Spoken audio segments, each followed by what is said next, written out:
Hello student, welcome to my YouTube channel Rohit academy. Student, आज हम इस वीडियो में आप लोगों के लिए लेकर के आया हूं अलंकार, यानी कि अलंकार के जितने भी प्रकार होते हैं, जितने भी अलंकार होते हैं। जैसे कि अलंकार तो वैसे होते हैं, दो सिर्फ होते हैं, शब्दालंकार, अर्थालंकार और एक और होता है उभयालंकार। और उसके जितने भी प्रकार होते हैं उनका आप लोग को ट्रिक बताएंगे, समझने की, पहचानने के और उदाहरण उनको समझने का, उसका परिभाषा भी बताएंगे किसे क्या कहते हैं।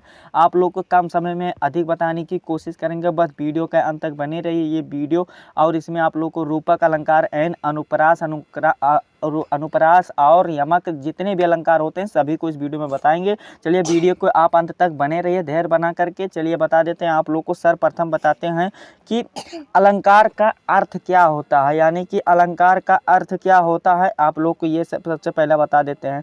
देखिए, ये दो शब्दों से मिलकर के बना है अलम प्लस कार, यानी कि अलम और कार से मिलकर के। यहाँ अलम का अर्थ होता आभूषण और कार का या गहना होता है, ठीक। और आभूषण या गहना होता है कार का मतलब, ठीक। इस प्रकार से ये वाला हो गया। और फिर देख लीजिए आप लोग कि अलंकार किसे कहते हैं। देखिए, अलंकार काव्य की शोभा बढ़ाने वाले तत्व को अलंकार कहते हैं, या काव्य की शोभा बढ़ाने वाले उपकरणों को अलंकार कहते हैं। और या काव्य की शोभा बढ़ाने वाले शब्दों को अलंकार कहते हैं। यहाँ पर उपकरण करिए, चाहे तत्व करिए, चाहे जो करिए, या शब्द करिए, जो आएगा मन में कर दीजिएगा। जो काव्य की सुंदरता को बढ़ा दे वैसी को क्या कहते हैं, अलंकार कहते हैं। ये हमारा यहाँ तक आप लोग को समझ में आ गया होगा। और चलिए बता देते हैं। तो देखिए, अलंकार शब्द अलम प्लस एवं कार के योग से बना है, जिसका अर्थ होता है अलम का मतलब होता है आभूषण या गहना होता है, और कार का मतलब हो विभूषित, विभूषित करने वाला, यानी कि इसका आभूषण विभूषित करने वाला, यानी कि सुंदरता को विभूषित बढ़ाने वाला। ये हमारा हो गया अलंकार का अर्थ हो गया, यानी कि इसका अर्थ हो गया। चलिए अगला देख लेते हैं।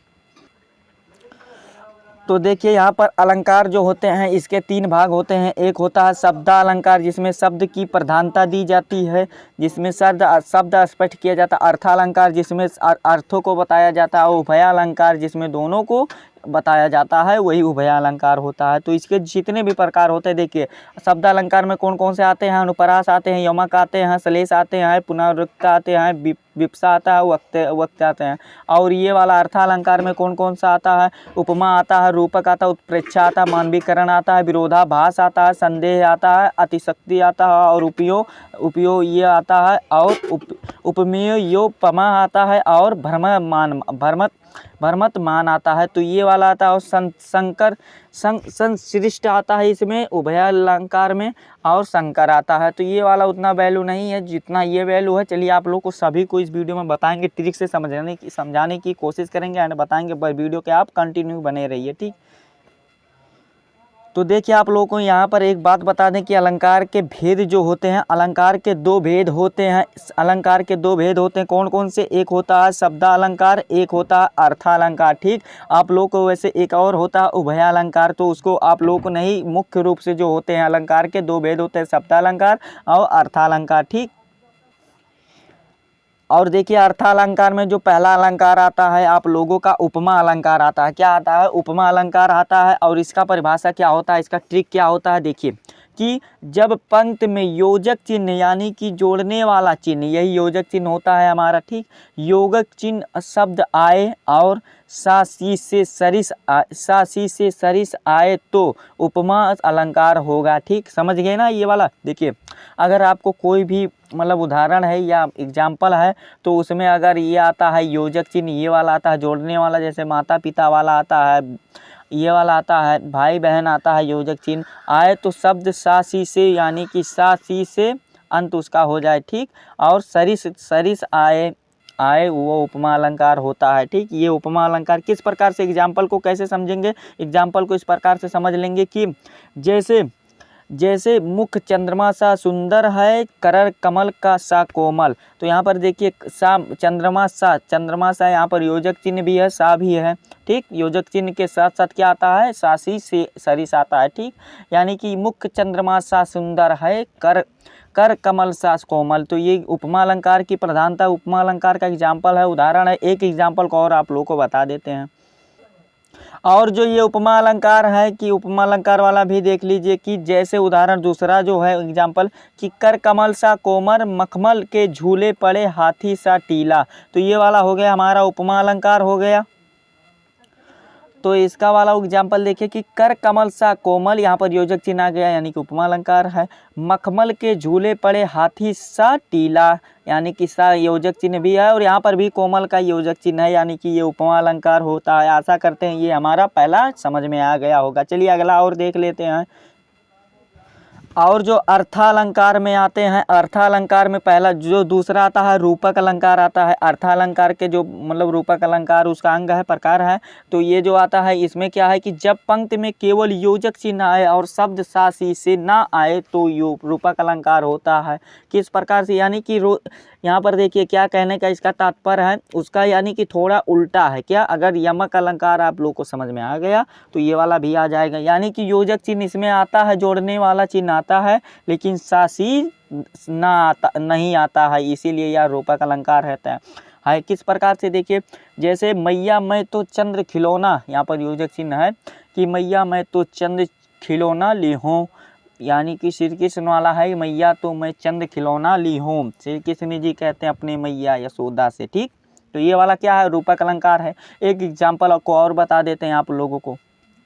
देखिए रूपक अलंकार का जो दूसरा एग्जाम्पल है कि चरण कमल बंदो हरिराई। यहाँ पर देखिए चरण कमल बंदो हरिराई, ये एग्जाम्पल आप लोग के परीक्षाओं में, सभी परीक्षाओं में पूछे जाते हैं। चाहे भी कोई भी परीक्षा हो, किसी भी प्रकार का, ये सभी परीक्षाओं में पूछे जाते हैं। चरण कमल बंदो हरिराई, जाकी कृपा पंगे गिरी को सब कुछ दर्शाई। ये वाला जो है सब हर परीक्षाओं में पूछा जाता है। ये रूपक अलंकार है, यहाँ पर योजक चिन्ह है। और जो तीसरा एग्जाम्पल है रूपक अलंकार का कि राम कृपा भव, राम कृपा भव निशा सिरानी। यहाँ पर देखिए भव निशा आप लोग का योजक चिन्ह जोड़ने वाला है, सिरानी ये वाला भी आप लोग का यो रूपक अलंकार है। ठीक, आशा करते हैं यहाँ तक आप लोगों को अच्छे तरीके से समझ में आया होगा। चलिए अगला बता देते हैं आप लोगों को।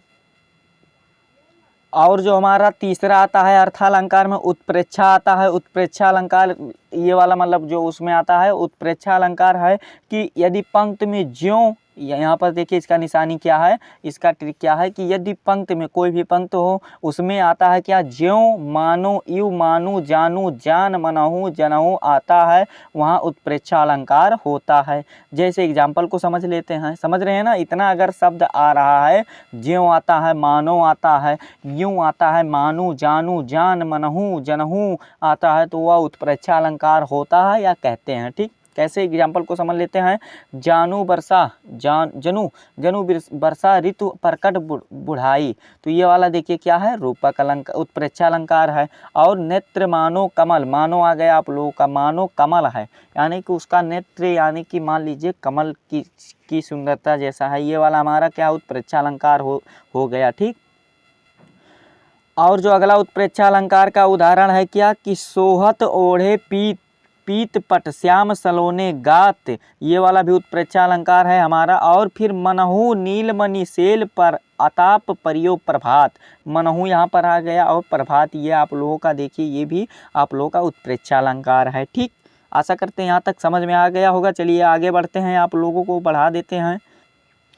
और देखिए अतिशक्ति वाला क्या है, यानी कि जो अतिशक्ति वाला है इसको भी देख लीजिए आप लोग। अतिशक्ति वाला को आप लोगों को भी बता देते हैं। अतिशयोक्ति अलंकार, जहाँ किसी गुण या स्थिति का बढ़ा चढ़ा का वर्णन किया जाए वह अतिशयोक्ति अलंकार कहलाता है। कैसे आप लोगों को एग्जाम्पल भी बता देते हैं। आगे नदियाँ पड़ी अपार घोड़ा कैसे उतारे पार, यानी कि आगे नदी पड़ी अपार घोड़ा कैसे उतारे पार, ये वाला हमारा बढ़ा चढ़ा करके इसमें बोला जा रहा है, इसीलिए ये वाला है। फिर अगला देखिए कि राणा ने सोचा इस पार कब चेतक था उस पार। ठीक, ये वाला भी हमारा हो गया। अतिशक्ति वो वैसे इतना इम्पॉर्टेंट नहीं है जितना कि ये वाला है। चलिए ये भी आप लोग को बता देते हैं, हमारा फर्ज बनता है बताने का। चलिए अगला देख लेते हैं। अगला क्या है, देखिए मानवीकरण अलंकार क्या होता है कि मानवीकरण अलंकार कि जब प्राकृतिक वस्तुओं में पेड़ पौधों बादल आदि में मानवीय भावनाओं को होने वाली वर्णन हो तब वहाँ मानवीय अलंकार होता है। कैसे, आप लोग एग्जाम्पल के तौर पे समझिएगा कि फूल हंसे कलियां मुस्काई, यानी कि फूल हंसे कलियां मुस्काई, यानी कि फूल हंस रहे हैं और कलियां मुस्करा रहा है। ये हमारा क्या हो गया, मानवीकरण अलंकार। ठीक, और फिर अगला क्या है कि सागर के उर पर नाच नाच करती लहरें मधुर गान। ये वाला भी है, सागर के उर पर नाच नाच करती हैं लहरें मधुर गान। ये वाला हमारा हो गया क्या, इंड होता है। ये वाला मानवीकरण अलंकार, ये सब थे अर्थालंकार क्या। और जो शब्दालंकार के भेद होते हैं, कौन कौन से भेद होते हैं, देखिए शब्दालंकार के 3 भेद होते हैं, 3 प्रकार होते हैं। कौन कौन से शब्दालंकार के देखिए भेद बता देते हैं, बहुत इंपॉर्टेंट ये है। अनुप्रास अलंकार, यमक अलंकार और श्लेष अलंकार, ये जो हैं इनके 3 भेद होते हैं। इनका चलिए पहचान और बता देते हैं एग्जाम्पल और क्या क्या होता है। देखिए अनुप्रास अलंकार, वर्ण बार बार आए तो वहाँ अनुप्रास अलंकार होता है, यानी कि जैसे का आता है तो का बार बार आता है, ये अनुप्रास अलंकार होता है। ठीक, अगर मान लीजिए कि का है तो यहाँ पर भी का है तो ये वैसे ही कह देंगे कि अनुप्रास अलंकार है, समझ गए ना। इसी प्रकार से वर्ण यानी कि अक्षर जो आता है ये बार बार आता है, उसे अनुप्रास अलंकार कहते हैं। आप लोगों को एग्जाम्पल के तौर पे बहुत ही एग्जाम्पल बता रहे हैं। देखिए पहला एग्जाम्पल जो है कि चरुचंद्र की चंचल किरणें खेल रही हैं जल थल में। देखिए चंद्र है, ठीक, ये वाला भी हो गया। और फिर क्या है, मधुर मुस्कान मनोहर मनुज बेश, यानी कि मधुर मधुर मुस्कान, यानी कि एक मधुर का दूसरा अर्थ है, एक मधुर का दूसरा अर्थ है। ठीक, मधुर मधुर मुस्कान मनोहर मनुज बेश की उजियाला, ये वाला भी हमारा ये अनुप्रास अलंकार है, तो ये वाला होता है हमारा कंप्लीट। और फिर यमक अलंकार वाला भी देख लीजिए आप लोग कि यमक अलंकार का क्या है कि एक ही शब्द एक से अधिक बार आए तो अर्थ अनेक हो, यानी कि एक शब्द आता है एक ही और उसका अर्थ अलग अलग हो, माने यानी कि दूसरा दूसरा हो, अर्थ शब्द एक ही हो, उसे वो क्या कहते हैं, यमक अलंकार कहते हैं। कैसे, देखिए एग्जाम्पल देखिए, कनक कनक के ते 100 गुनी माद कता अधिकाई, यानी कि कनक का एक का मतलब होगा धतूरा, एक का कन का मतलब कनक कुछ का मतलब होता है, एक कनक का मतलब होगा धतूरा, एक का कुछ और होता है। तो ये वाला भी आप लोगों का ये है क्या है, अधिक वो यमक अलंकार है। ठीक, और फिर क्या है, वह खाई बेराई नर या पावे बौराए, वह खाए बौराए नर और यह पावे बौराए, यानी कि एक बौराए का दूसरा अर्थ है, एक बौराए का दूसरा अर्थ है। ठीक, और कल यहाँ पर देखिए काली घटा का घमंड घटा, काली घटा का घमंड घटा, घटा घटा का अलग अर्थ है, इसीलिए ये हमारा क्या है, यमक अलंकार। समझ गए ना, 3 एग्जाम्पल को समझा रहे हैं और यमक अलंकार का एग्जाम्पल जानना चाहेंगे क्या आप लोग, चलिए बता देते हैं। एग्जाम्पल से समझ रहे हैं तो अच्छी बात है। यमक अलंकार का है जैसे कि माला फेरत जुग गया फिरा न, माला फेरत जुग गया फेरा न मन का फेर, यानी कि फेर है, फेर यहाँ पर भी अर्थ अलग अलग है।